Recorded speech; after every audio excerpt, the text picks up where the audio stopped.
Bon, chantier du jour, finir.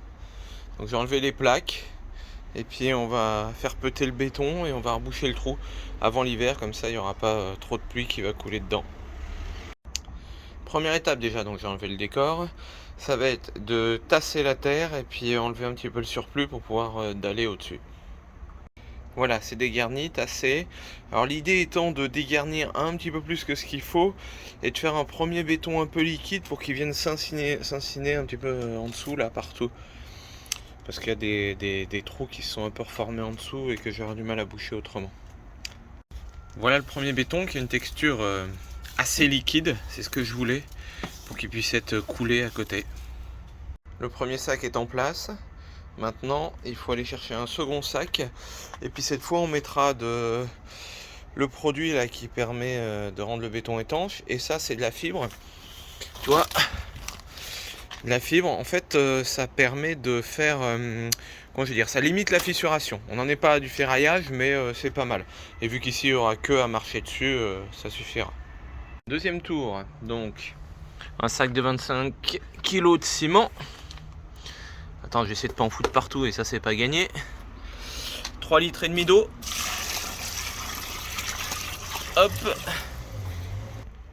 Le produit hydrofuge. Je l'ai fini, donc il reste que ça à mettre dedans. Voilà.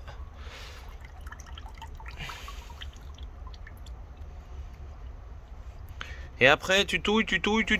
Bon, la bible de vidéo a coupé, mais je te disais, tu mets les 3 litres et demi d'eau, tu mets le produit hydrofuge et après il faut touiller. Je l'ai gardé un peu liquide, c'est plus facile après à couler.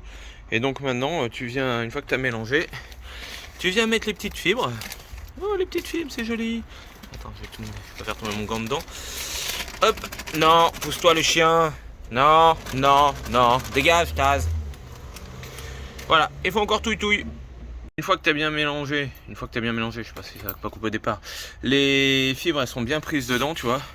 Ça fait un peu plus chewing-gum avec les fibres plus l'adjuvant. Maintenant j'enlève la petite planche que j'avais mis parce que sinon je vais avoir des pattes de chien et de chat partout. Voilà, il y a de la terre qui est retombée dessus, j'adore. Je nettoie ça et on fait couler le tout. Comme je le pensais, hein, je pensais bien à ça. 2 sacs ça suffit pas, donc il va en falloir au moins 3, peut-être même 4. C'est vrai qu'on a de l'avance. Voilà, bon bah maintenant je pense qu'il en manque à peu près un demi-sac. Ça me fait chier de refaire un sac de ciment tout de suite. Donc je pense que je vais le laisser comme ça. Au moins comme ça c'est bouché et il n'y a plus de problème. Et je reviendrai finir le ciment quand on se sera attaqué au bas de la gouttière là. Il faut mettre une trappe et tout le bazar. Voilà, allez à plus les amis.